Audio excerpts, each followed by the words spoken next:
Welcome, welcome. You listen to 360 Info. I'm your host, Antonio. What you do for yourself depends on what you think of yourself. And what you think of yourself depends on what you know of yourself.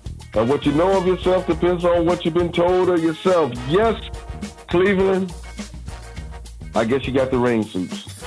You know, I think we had an uptick of sale of ponchos, rain suits, umbrellas. You know, I said last week, you know, get your sandals and get your umbrella, you know, but hopefully next week is looking good so far. Next week, you know, so stay tuned, they say. In the remote studio, we got Brother Vince. What's going on, man? Bruh, I think I'm about to go build me an ark, man. Round up the animals.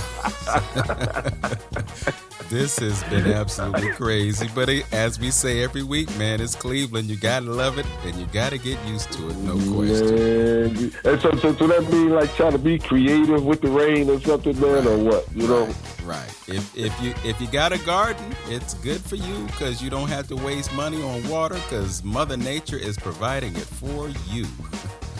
Yes, sir. Yeah. Absolutely, brother. Absolutely, brother. What we got going for our listeners today, brother? Man? Well, we have a great show lined up for you, and we have a guest that we haven't had who is long overdue in terms of coming to 360 Info Network. But first, I have to let you know about what's going on at Larchmere Arts tonight.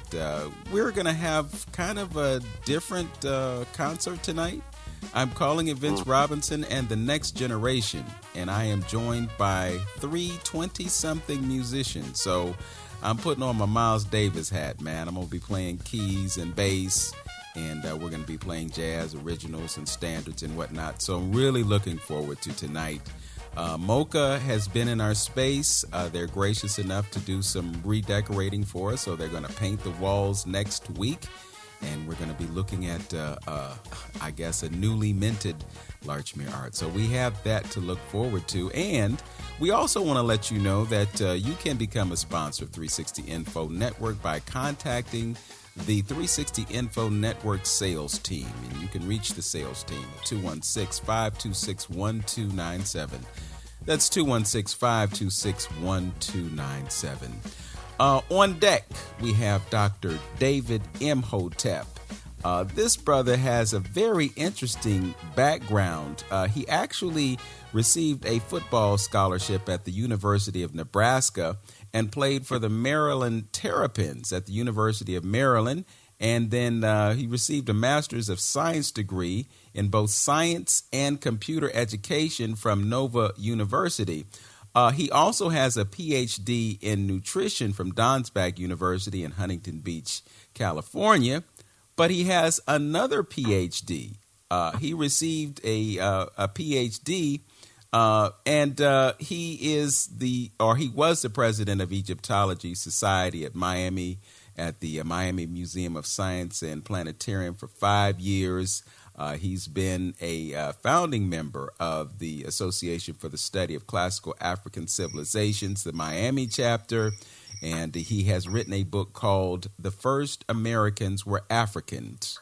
It was published in 2011, won an International Literary Award in 2012, and he's currently working on a book about Muhammad Ali called Muhammad Ali and Me, or I'm sorry, it's Ali and Me. He served as Muhammad Ali's nutritionist for a number of years. So we are extremely pleased and grateful to have as our guest on 360 Info Network this morning, Dr. David Imhotep. Dr. Imhotep, how are you this morning? I'm fine. How are you? Can you see me? I can hear you. We're not going to go live on that for another 55 minutes or so, but definitely hear you well.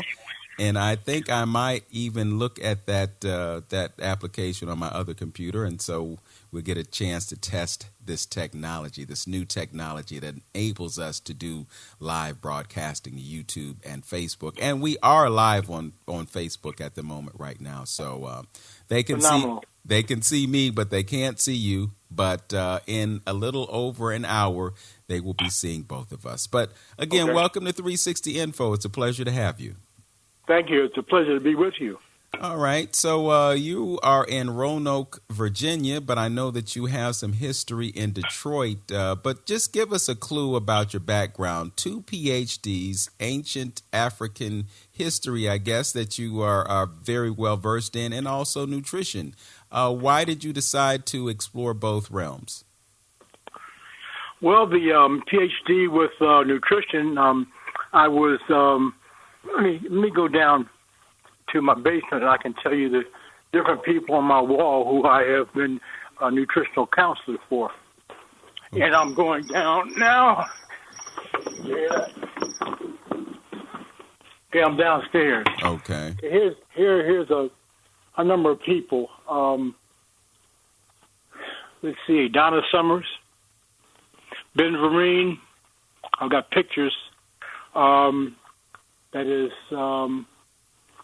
I can't see what his name is. Here you go. I'm having a blank. Sugar Ray Leonard, Tom Jones. This one is, Tommy Hearns was a boxer. Mm-hmm. And, of course, Muhammad Ali. So I did diets for all these people, and I ended up, the last one was with Muhammad, and he liked it so much he had kept me for 6 different fights. Okay. All right. So very well versed in nutrition, and I wanted to talk to you about Biz Markie. I just learned yesterday that he transitioned and he had some complications, I guess, due to diabetes and maybe some other things that were going on. Biz Markie was here in Cleveland just a couple of years ago for a festival at an urban farm called Ridall. So I was privileged to photograph him and share the stage with him momentarily. But it's just really tragic that folks lose their lives, and everybody's circumstances are different, so we don't know all of what was going on in his body. But I just know that some folks who have type 2 diabetes can reverse it if they use nutrition to their best advantage. So we'll talk about that a little bit later. We just have a couple minutes before we take our first break, but you said that you're working on the book Ali and Me. Anything else in progress?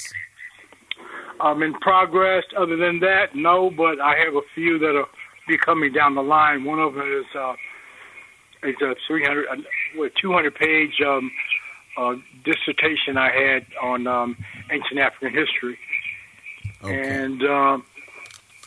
Let me see if I can find another one. That's about it right now. Okay. And if people are interested in reaching out to you, how can they reach you? They can use my name. They'll go online and put David period Imhotep. That's IMHO T as in Tom E P as in Paul. So it's David period Imhotep @gmail.com. Okay. All right. Very good. So now that they know that you have written this book, The First Americans Were Africans, and you're working on Ali and Me, they'll be able to reach out to you, and they can also go to Amazon and find your book there. They can get clued in. You're listening to 360 Info Network on AM 1490 WERE with your hosts, Hamtonio and yours truly, Vince Robinson. Our guest is Dr. David Imhotep, the author of The First Americans Were Africans. We'll be right back after these words from our sponsors. Welcome back to 360 Info Network. Vince Robinson with Hamtonio and our guest, Dr. David Imhotep. He's written this great book. It's called The First Americans Were Africans. So one of the pivotal things about what you have done is not only do you put the hypothesis forward, but you also have evidence. And evidence is really important when it comes to the difference between truth and fact, which I listened to your explanation of, and I thought the listening audience would benefit from that. So talk to us about truth and fact and its relevance to the evidence that Africans were the first Americans. Okay, well, facts are good, but facts can change. Like the fact is, yesterday it was raining, but today the fact is that it's sunshiny days and there's no rain. So we see that facts can change, and evidence can change also. But there are other things that can't change, and that is the knowledge of something that you saw yourself, that other people saw yourself, and none of that will change. Okay. So when you talk about evidence of Africans in America specifically, what would you refer to? Africans in America, well, we start at the very beginning. Okay. And that is, you know, how we were taught when we were young in these doggone classes that white folks gave us and gave it to the Negroes. But we now have a lot of Negroes who find out their history, and they are no longer Negroes. They are black men and black women. So these different things that I have in my book are I have some facts but I have evidence that are strong, and they cannot be overturned. So that's my statement. Okay. So could you speak specifically about some of those things that give you indications that Africans were here first? Okay. One word: pyramids. Pyramids. P-I-R-A-M-I-D-S. It's pyramids. Fire and mid in the middle. These pyramids showed up in not only the Americas, but all over the planet. In every society, there were pyramids that Africans had built. And that includes pyramids underneath each ocean. And furthermore, if you put in pyramids, go to Google and put in pyramids on the moon, you will see a picture of a pyramid in this time. If someone walked across it, you could see them, but you can see the pyramid there. And then if you do another Google and say pyramids on Mars, there are 2 pyramids on Mars. Okay. So what does that tell you? What does that tell you? Okay. Well, I would have you answer that question. What does it tell us? That tells us that we have been here for such a long, long time. And everyone knows, but some won't reveal that there were only black folks on this planet for millions of years, for at least hundreds of thousands of years, millions, maybe a little far stretching it. But no, we've been here a long, long time before there were any other people on the planet. Well, I don't think that it can be argued. I mean, I know that there has been an acceptance of the idea that the first people on Earth were Africans. I mean, we have this whole idea of Lucy and what they have discovered in Africa and so forth. And there's also an understanding that the people that we refer to as Europeans today evolved out of African civilization. Can you shine any light on that idea? Okay, well, first of all, Lucy divorced Desi, so they're no longer married. Okay. You didn't get that. Nah. Desi Arnaz? Yes, I did get that. He's a comedian too, so. Oh, good. That's very good. Yes. So now that we're back to the seriousness, that all jumped out of my mind. If you would repeat your question, please. I was just looking at what we have as evidence that who we call Europeans evolved out of African civilization. So I just was, requesting that you give us some further elucidation on that. Okay, well, here's some evidence. The planet Earth is round, and it goes in a circular motion, okay? And because it's round, you're going to have different degrees in different parts. So the hottest part of this planet is, of course, all the way around the circle of the middle of the Earth, which is what? The equator. Exactly. Mm-hmm. And as we go north or as we go south from the equator, the farther we get, the cooler it gets, until finally you reach the North Pole, South Pole, and you have nothing but ice and snow. So when you have something like that, you see that the people up north, way north, who of course started in the equatorial boundaries of the planet, when they did go up north or way down south, the further they went, the less sunshine they had, and the less sunshine you have, the less melanin you will have in your body, and that's exactly what happened. Now, there are, believe it or not, when the first people who went to the poles, and this was majorly the South Pole, or what was it? It was either north or south. They went there and they found people there, but they were of lighter hue. In other words, they had lighter skin, and because of that, what was the because of that? It was not enough sunshine, or less sunshine than a person, of course, who would be out on the beach laying and getting a tan. So we started out with one people all along the bands of the equatorial belt, and as you go up to the north, you have lighter and lighter people, and that's just the way it goes. You know, everyone started out at the same, but slowly we changed. Mm-hmm. So we. Of course. Oh, go ahead, Lynn. Yeah, I was wanted to bring it back home because you made a statement about, you know, in your factual base on pyramids, you know, pretty much being the telltale story on blackness being all over the place. And I guess the curiosity I have, and I'm sure as far as the listeners concerned, because there's been so much cover up in dealing with this Americas, you know, seemed like they cut the light out on all the information on actually what happened and transpired. Now, I don't know if you mentioned this in your book or not, but I remember recalling other scholars talking about some historical data. It might have been Columbus or whoever. When they got here, they talked about the people here look like the same folks that was over in Africa. So with that being said, and the evidence of the placement of some of the pyramids that may be right here in this country, you know, so can you shine a light on any of that where you said pyramids? Because I remember Dr. Booker T. Coleman talking about coins, you know, they found Egyptian coins and stuff like here in the Americas. Any can you expound on that at all?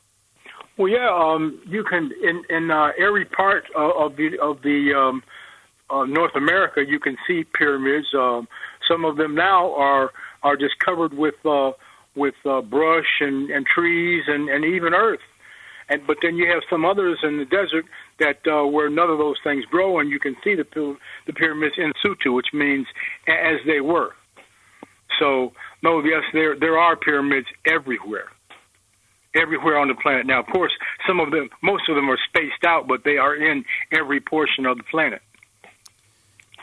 It was Kaba Hiawatha Kameni that also alerted us to the significance of mounds. I know that there are mounds near a city called Chillicothe in southern Ohio, and you also have these same mounds somewhere in the vicinity of St. Louis. And he talked about a relationship between those mounds and African civilizations. Do you have any awareness of the mounds? Well, absolutely. Well, mounds were the first things that they built. They pushed together mounds, and some of them would even live on the mounds. But there were other ones that, you know, they pushed together, and they were in the pyramid shape. And slowly but surely, after thousands and thousands of years, you know, some of these mounds started being just as stone, and they would put some rocks down, and then they would shave them down, and they would look like pyramids that were stone all the way through. But some of them are just stones on the outside. But then you have the real pyramids that are stone on the inside and outside. Okay. And so we also talk about history, and we view history sometimes through the lens of a book that a lot of people read called the Holy Bible. Some folks who are into the Bible, and I'm not discrediting the Bible by any means, but when they talk about the first man, they talk about Adam. But then we have these conversations about Homo sapiens, and we know that Homo sapiens has been around for a much longer period of time. Can you talk about the chronology or the timeline of the existence of humans on this planet and how old man actually is? You want me to talk about that? Well, I couldn't answer that very well, so I think you'd have to throw it up to someone else. Okay. But I do recall in our conversations you did give us a timeline about the existence of man on the planet, and I think you can verify that man has been on the planet for longer than 6,000 years. Oh, there's no question about that. Yeah, so what can you share with us about that? About that, there have been people on this planet for at least 1 million years. This is what some of the books say. Mm-hmm. And of course, go ahead. No, I was just going to say, you got Homo sapiens and you got some other forms, Homo erectus. They have all these different names for beings that existed on the planet. But I guess I want to get to the point of understanding that man, as we know him today, or her today, or us today, because that's a sexist term in and of itself. But human beings have been on this planet for longer than 6,000 years. That's the point. Oh, I think so. As a matter of fact, we know so. Let me add one thing, see, and like I said, not to hurt anybody's feelings, but just to bring some light and have us just think about it. Since you mentioned the Bible and brought it up, Now, one of the first wonders of the world is the pyramids in Egypt and in Giza. Now, the question would be, and let's take our minds back to think about the pyramids being in its original form, with limestone or whatever. Some say they charted the stars. It was like a sun disk in the middle of the Giza, and you got the Sphinx as well. Now, biblically, everybody that you know that was of great importance came into Egypt. Moses came into Egypt. Abraham came into Egypt. Jesus came into Egypt. Now, my question is, biblically, how come it's not much talk about this first wonder of the world sitting right there and everybody in Egypt? Even if it was something negative you said about it, it should be more conversation about the pyramids sitting, these massive structures sitting in Egypt, and everybody's coming in and all information coming in and out of Egypt. I just find that very strange. Well, there are some people on this planet that don't want you to know about any of that, and they want to make their own stories about who was first and who was second, and was Egypt there, or is Egypt real, or are those real pyramids, or are they just hills or mountains that decayed? There's all kinds of stories going around. So because of the event of the foreigners from the north, okay, and the foreigners from the far south, they come up and they look a little different than the people from a darker hue. So of course they would be jealous and whatnot. Named Taylor. What's that? Nothing. We're just instructions from the engineer. We're listening. Oh, okay. So what I was saying is the people who were coming down from the let's say from the North Pole, who had been there for hundreds of thousands of years, are going to look differently than other people.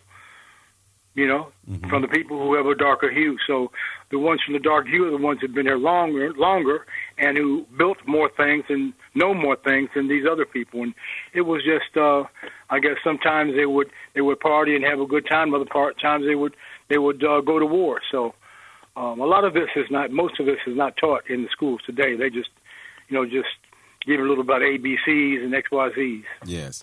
Speaking in terms of what's taught in the schools, we had Professor Baina Bello on our air last weekend, and she used a term that I want to embrace, and I know Hamtonio kind of liked that term also. Instead of his story, it's our story.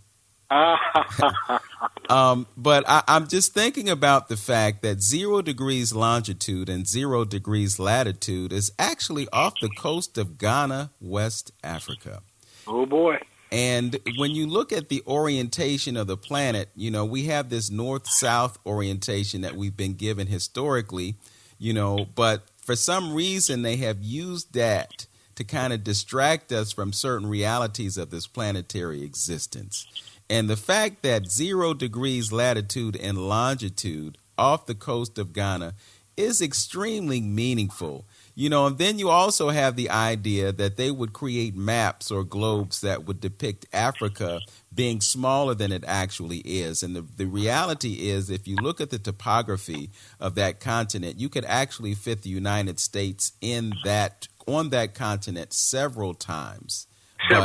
Several times, but when you look at the United States of America on a map, sometimes it's overrepresented, and this is all a means of and an effort to distort the significance of our past. Any observations about that?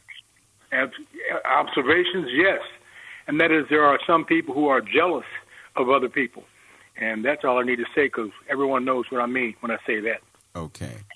So what do we do with the understanding that Africans were first here in America? How can we as a people benefit from understanding that? I mean, you wrote several pages about that idea. What is the relevance to us as African people? The relevance is that you need to know your history so that you understand who you are and how you treat your brothers and sisters. And even your family. Mm-hmm. Those are the most powerful words that I could use on that. If you had something else, I can go to it. Okay. Well, again, we talk about history and culture on this show week in and week out, and it's just so important to give context to the importance of history, and as we have this conversation, there is a faction out there that wants to erase history. They want to erase conversation about the sins of the forefathers. And, it's like, no, we need to know what happened. You need to know what happened, and you need to figure out what your place is in changing the reality that racism has affected us in a very profound way. But we cannot allow something like that to dysfunctionalize us to the extent that it has. Definitely. I just ignore them. Okay. And if you ignore them all long enough, they'll either leave you alone or come and get in your face again. But just don't get too close. Yes. Okay. Well, Dr. Wade, Professor Small say what Dr. Wade Noble say, that knowing your history will erase the white man's mystery. And, and so again, it's just once you keep talking about this, and you start uncovering things, because our ancestors say, things shall be unveiled again. By me saying that, you just be amazed on all the things that folks went out of their way to cover up, and now you talk about that critical race theory piece, and not wanting us to know about history, like the Devil's Punch Bowl on how, they put these women and children in these big old holes, the northern soldiers now, and just, the folks just died, just killed them, you know what I mean? Just let them sit there to rock, So, how important is that? We need to know that, and, exactly what was going on. How are we going to fix this problem if we keep kicking dirt on it? And it's amazing to me that how so many people is now become aware, so amazed that with the Black Wall Street, all that coming to the forefront, talking about the Black Wall Street and many other cities like that, were prevalent by black folks, back then, and it's still, just coming out, the truths about all of this has went down. And in closing, that stuff is necessary for us to talk about, because you got foreigners who Johnny-come-latelys to just come over here, okay, in the 1900s, and looking down their nose at black folks like we haven't done anything, and don't know the history on how progressive we was right out of 1865, being in government, starting businesses, and the assault that took place, and taking, when you take a leader out of somewhere, or you destroy a city like Black Wall Street and several others, do you know how far that sets you back from being to what your potential is. See, I wish I could somebody like yourselves and several other people can do a class to really teach and let foreigners know what exactly happened. Y'all Johnny come lately after we built this country. And then you're going to look down your nose and looking at our present conditions and what we contributed to this particular country. Come on, let's get real. Okay. I want to... Very well put. Very well put. Want to shout out Eric Humphrey and Sadiqa Hennigan, who are viewing us on Facebook at this time. And also, we have a caller on the line. I want to give them an opportunity to ask a question. Taylor, welcome to 360 Info Network. Your question or comment, please. Thank you very much for accepting my call. My concern is accurate knowledge and whether or not the message is being received. If the message is not being received, no one will be able to understand what's going on. My concern is this. Is the Bible, people always say that the Bible is the message, that it's the reality of everything. I have a Jehovah's Witness friend that's trying to convert me to their program. But I don't know. Is the Bible a myth or is it the reality of everything? I don't believe so. And I just wanted to know whether or not I'm receiving the message, because people are not really getting accurate knowledge. Okay. And it just confuses me right now. I mean, what should we believe?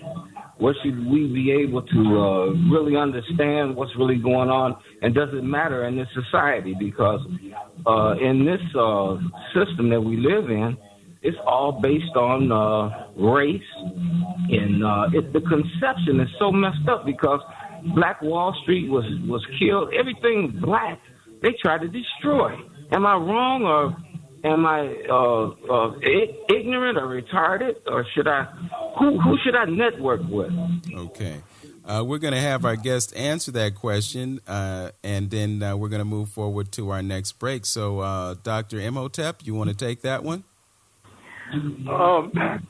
That's a long piece you spoke about. But what I think the answer to that would be to get with the people who are in these schools of like I always say the black universities and black colleges, and seek out the people there who know about history, teach about history, and I think that's the closest way and the easiest way for you to get into that answer, and the safest way as well. Okay. Thank you for that cogent response. Go ahead, just one thing I want to add to that is that, for the caller, that's why it's so important to deal with. So, because you gotta, it's going to be mind-boggling, because when you start studying history and dealing with historical facts and historical data, you're going to find out it's not gelling up with some of the biblical data, you know what I mean? And you find out, and that's why when we had Sister Bella on, and I'm gonna try to get her on again before our August 7th program. That's why linguistics and studying language and etymology of language and of words and things like that is very important. Because it takes you to the origins of things that could be this mystery and this cover up.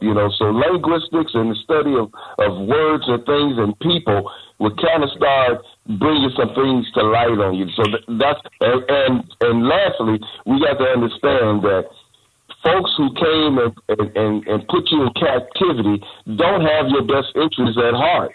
So we have to criticize and review everything that was placed upon us. We got to understand from the beginning that you was being brainwashed to believe in a certain thing. How are we 50-something years old just not hearing about those women in Hidden Figures? So those particular things should let you know that, hey, I got to do a deeper research on it. that Bible scriptures that you get, people think the King James is the only English version. You have the Authorized Version, the Tinsdale Version, and then when you start doing history, you find out that those are nothing but an adaptation of some older stuff. So you got to do the history, and you got to, the research, and you got to study your history. That's once the student is ready to learn, the teacher will appear. And let me just offer this, because we got to take a break real quickly, but I just think it's important to underscore the fact that the Bible is a book of allegories, metaphors, and symbolic things that you cannot necessarily take literally. That, and B, it's based on belief, but you got to have knowledge to go along with that belief. So if everything is based on belief, then there's a possibility that something that you believe may not be based in truth. We're going to button that idea up right now. We're going to move towards more conversation on the other side of this break. You're listening to 360 Info Network on AM 1490 WERE with Hamptonio, yours truly, Vince Robinson, and our guest, Dr. David Imhotep, author of The First Americans Were Africans. We'll be right back after these messages.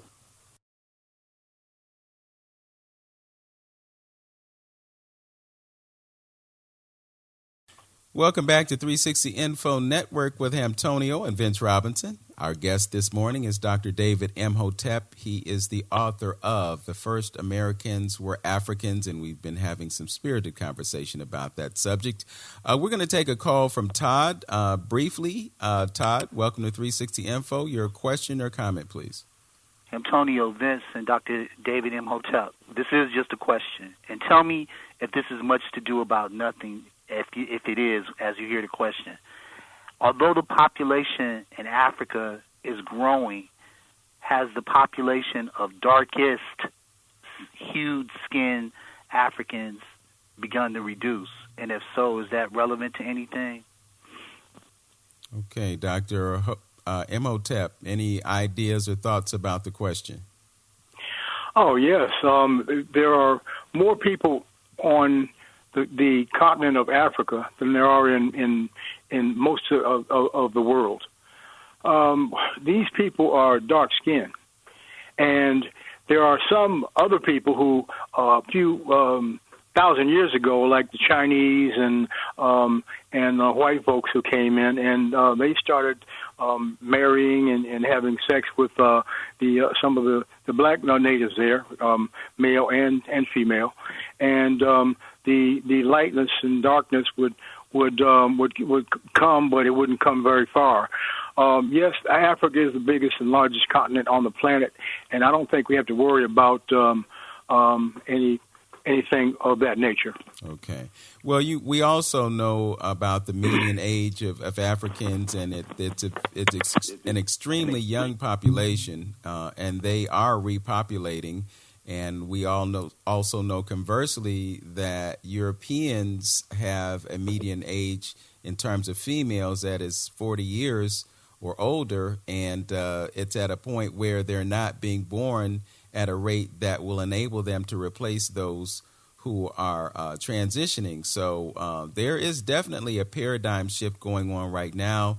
It's estimated by the year 2050 that people of color will outnumber the other folks by the year 2050 here in America, but there's also speculation that it will happen sooner than that.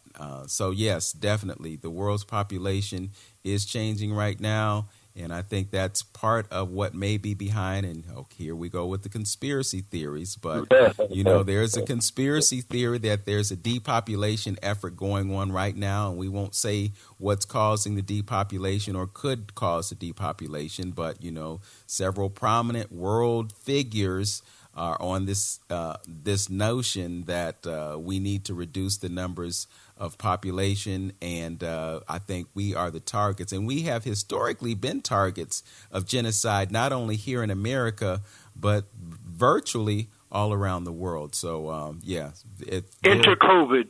Yes. Well, I didn't want to say that word, but, they've actually taken broadcasts down of this show because we talked about things that they didn't want to be said. So let's shift gears and talk about nutrition. You know, you told us, and you're writing this book about you and Muhammad Ali, and then you ran off a few names of folks that we recognize in terms of, you know, their celebrity and so forth and so on, but you played a role in providing nutritional advice for them.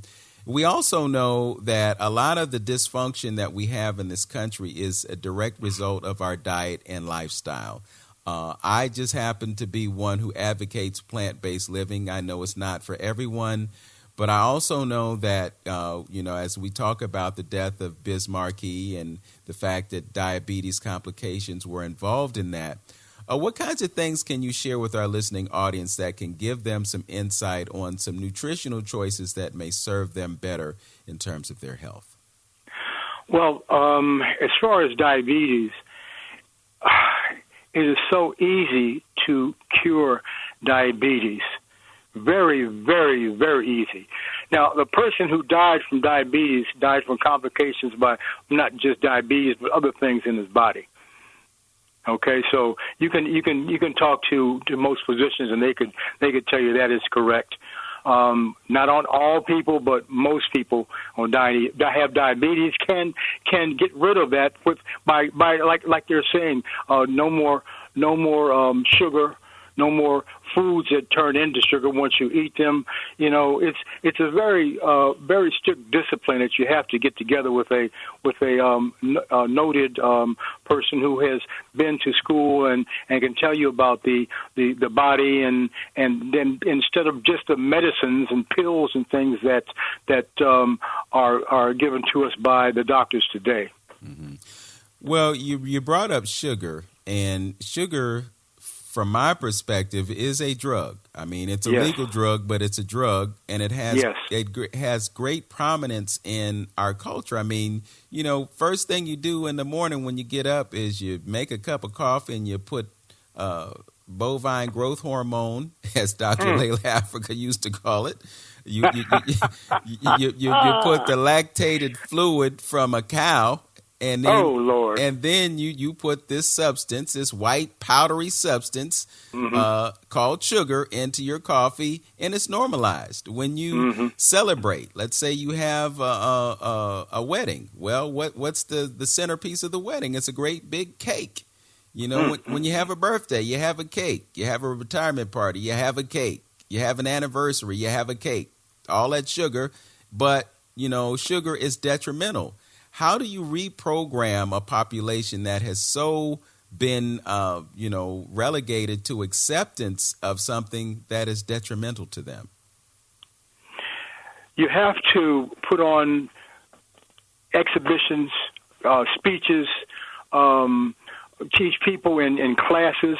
This should be taught in elementary school, you know, from the third or fourth grade on what you should take, what you should eat. But of course, you can't go against the parents, and the kids aren't going to go against the parents. So not until you're in probably high school does a person start to understand, what they are, who they are, what made them what they are, and why they are larger or smaller than other people as far as intestines we're talking about, the fat person.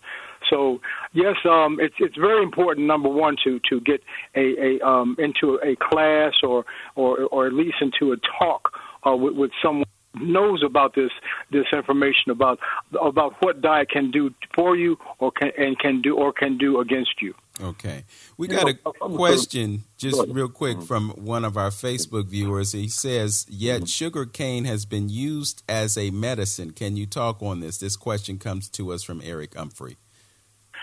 I have no information about that. Okay. Well, here's one quick comment that I just want to put as far as our people is concerned. Just thinking about this, look at all the technology that is around you, and folks talk about flying to space and doing these things, and so they understand frequency, they understand energy, all of that. Okay, and look at the billions of dollars that have went to research and health and the Heart Foundation, Cancer Foundation, and all this little stuff like that. You mean to tell me our government, with the FDA and all whoever's backing them with science, that they don't know the harms that sugar and all this diet that we dealing with in this American diet is doing to our people? Of course they do. So that should just give you enough incentive alone to do some research and think outside the box and take this guy's knowledge and information with a grain of salt. So they'll have your best interests at heart. Very smart. Very nice. Very nice. Yes. So we have just about 30 seconds left. If you could just give them a few quick things that they can do to improve their diet. Okay. Salt and sugar, the major two things that you should never put in your body. If you want something sweet, use maple syrup or honey. These things are sweet, but they're good for you as well, and they don't harm you. Okay. Also, I would say everyone should fast at least 1 day a week and 3 days at the end of the month. And that keeps your body regulated too, because if you just eat for 3 days, and I'm sorry, if you don't eat for 3 days, okay, for 3 days, it doesn't matter because your body is okay with that. You go into the fourth day, it goes into starvation, but you can handle that by the fluids that you take. Okay. And the fluids being that I took was for my long fast was lemon, water, and honey. But you can't go for more than 15 or 25 days for that, because I did that for 70 days. 70 days, and I lost my teeth. Okay. So you have to be careful with fasting. Okay. I want to give the listeners and the viewers on Facebook another opportunity to get the wisdom of Dr. David Imhotep. He's going to be on the 360 Info Network Facebook page live. He's also going to be on YouTube live at 12:15, so you can tune in to Facebook 360 Info Network Facebook page, and you can also go to my Facebook page, and you can go to my YouTube channel to get more of Dr. David Imhotep. We'll be initiating that broadcast at 12:15. Also want to let you know, Brother Hamtoni, I want to make sure that folks know about the event that you have going on August 7th with Dr. Quad David Whitaker, Professor Baina Bello, Dr. James Brown, and Wayne Chandler. That's going to be at Wings Academy on the 7th. And I think you'll give your phone number out, 323-6155, 216-323-6155, if you want to get information about that. Just going real quick because time is winding down. Don't forget, tonight at Larchmere Arts, you will be able to see a live concert with some young lions of jazz. So we're looking forward to that. And we'll keep you posted on all that's going on in Cleveland relative to our culture and our people. So we got 20 or maybe 15 seconds left, Brother Lynn. And anything else? No, just call me. I'm looking for a healthy food vendor. So give me a call, 323-6155. All right. We'd like to thank our engineer, Tristan Sanchez, for bringing us through today. And thank you for listening to 360 Info Network right here on AM 1490 WERE. Know yourself, love yourself, be yourself, and make today your best day. Peace. Peace.